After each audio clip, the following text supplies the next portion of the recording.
Il souhaitait tuer une personne haut placée, et était venu à Genève dans ce but.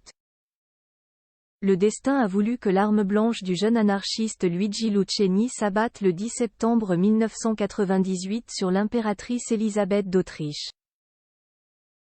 Publicité après la mort de Sissi, son cher Aquilaion resta inhabité 9 ans à seulement 60 ans, la mythique Sissi disparaissait.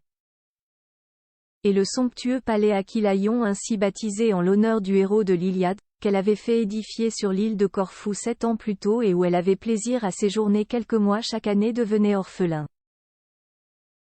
Pour 9 années, avant de retrouver un autre propriétaire impérial. Comme on peut le lire sur le site internet de la villa, aujourd'hui transformée en musée, c'est le roi de Grèce, Georges Ier, qui proposa qu'elle soit vendue par son époux, l'empereur François-Joseph d'Autriche, au Kaiser d'Allemagne.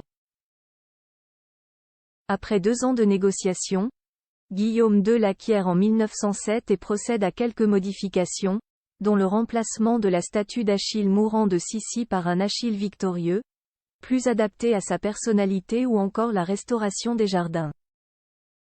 Il ne profitera cependant que peu de temps de sa villégiature grecque. Corfou fut occupé en décembre 1915 par les armées françaises et serbes, pendant la Première Guerre mondiale. Durant cette occupation, ces 2 armées transformèrent le palais de El Aquilaion en quartier général militaire et en hôpital, est-il expliqué. Le fait que l'empereur d'Allemagne, l'ennemi, possède cette superbe demeure contribue alors à certaines dégradations et à la disparition de nombre de statues et autres objets précieux. Après la fin du conflit, suite au traité de Versailles de 1919, le palais est nationalisé par l'État grec, en guise de réparation de guerre. En temps de paix, de nombreux meubles ont été vendus aux enchères, éparpillés un peu partout, malheureusement perdus à jamais pour El Aquilaion, est-il ajouté. Quant à la période de la Seconde Guerre mondiale, elle voit à nouveau le palais occupé, mais cette fois par les Allemands.